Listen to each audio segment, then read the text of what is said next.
संकुल स्तरीय अंगना मां शिक्षा 2.0 का एक नई पहल का हुआ आयोजन।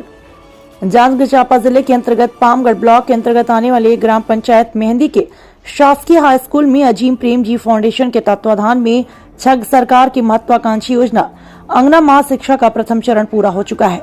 वहीं छोटे छोटे बच्चों के उज्जवल भविष्य को देखते हुए छत्तीसगढ़ सरकार द्वारा अंगना मां शिक्षा 2.0 का दूसरा चरण का आयोजन किया जा रहा है। आपको बता दें कि अंगना मां शिक्षा का मुख्य उद्देश्य यह है कि छोटे छोटे स्कूली बच्चों का शारीरिक व मानसिक रूप से विकास हो और इस कार्यक्रम में विभिन्न प्रकार के काउंटर भी बनाए गए थे, जिसमें संतुलन बनाकर चलना, पेपर फोल्डिंग, मिलान करना, रंग पहचानना, क्रम से लगाना, अंक पहचानना, आकार पहचानना और शारीरिक विकास जैसे अनेक प्रकार की गतिविधियों के बारे में जानकारी दिया। वहीं अंगना मां शिक्षा 2.0 नई शिक्षा नीति 2020 के प्रारंभिक बाल्य अवस्था में बच्चों का विशेष ध्यान दिया गया और इस छोटे से उम्र में बच्चों का विकास तीव्र गति से होती है और यह आयोजन संकुल स्तरीय से प्रारंभ किया जा रहा है और इसके दौरान सभी स्कूलों में भी आयोजन किया जाएगा। टीवी इंडिया 18 जिला ब्यूरो चीफ मेलाराम कश्यप की खास रिपोर्ट। हम लोग संकुल स्तरीय मेहंदी में अंगना में शिक्षा कार्यक्रम रखा गया। इस कार्यक्रम में का मुख्य उद्देश्य है कि जो नई शिक्षा नीति है 2020 उसमें प्रारंभिक बाल्यावस्था आयु वर्ग के बच्चों का विशेष ध्यान दिया गया है। इस उम्र में बच्चों का विकास तीव्र गति से होता है और इस कार्यक्रम का उद्देश्य है कि बच्चों का जो माहौल हो आनंदमय हो और खेलकूद गतिविधि से आधारित हो, ताकि बच्चे स्कूल आए तो उन्हें उनमें किसी प्रकार का झिझक ना हो। इसीलिए ये जो कार्यक्रम आयोजित की गई, इसके लिए विभिन्न प्रकार का गतिविधि भी हम लोग रखे आज मेहंदी में। और ग्राम पंचायत मेहंदी से भी बहुत माताएं बहुत ज़्यादा मात्रा में उपस्थित थी यहाँ और उन्होंने अपना प्रदान बहुत ही बेहतरीन ढंग से दिया, जो कि बहुत अच्छा रहा।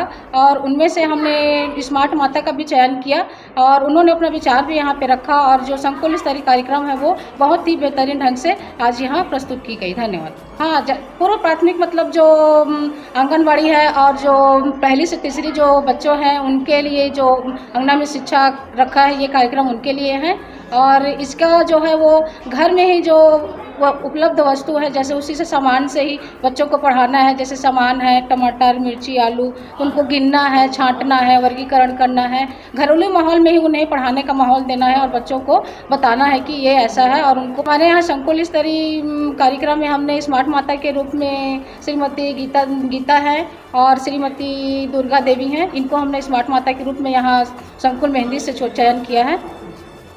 आज जो कार्यक्रम था बच्चे लोगों को किस तरह से शिक्षा प्रदान के बारे में, आज हम लोग संकुल स्तरीय शासकीय हाई स्कूल मेहंदी में हमने अंगना में शिक्षा जो छत्तीसगढ़ शासन की एक महत्वपूर्ण गतिविधि थी, जो शासन ने इस महत्व से चलाया था कि जो बच्चों में जो 2 साल का लर्निंग लॉस हुआ है उस कमी को पूरा करने के लिए इस योजना को चलाया गया था।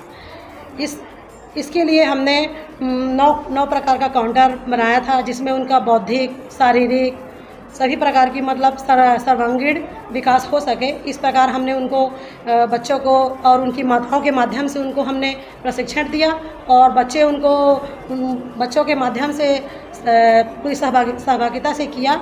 और इसके तहत हमने बहुत सारी गतिविधियाँ भी कराई बच्चों को, जैसे अक्षर कूद और पुस्तक वाचन और वर्ण से संबंधित गतिविधियां कराई और जिसमें हमने एक स्मार्ट माता भी चुना है। मैं कन्या शाला से कन्या संकुल केंद्र की CAC हूँ और अंगना में शिक्षा कार्यक्रम जो चल रहा है उसकी जांजगीर जिला की जिला नोडल भी हूँ। अंगना में शिक्षा 2.0 इसलिए है क्योंकि यह इसका द्वितीय चरण चल रहा है। प्रथम चरण पिछले वर्ष से शुरू हो चुका है हमारे छत्तीसगढ़ राज्य में और ये कार्यक्रम जो है वो माताओं के लिए है कि माताएं कैसे बच्चों को शाला से पूर्व तैयारी कर सके भाषा और गणित के लिए, ताकि शाला से पूर्व बच्चे घर से जोड़ना, घटाना, अंक पहचानना, वर्गीकरण इत्यादि घर से ही सीख के आ जाए। और स्कूल में जो एक माहौल होता है वो भय का माहौल तो बिल्कुल ही नहीं रहेगा, बच्चे पहले से ही जानते रहेंगे।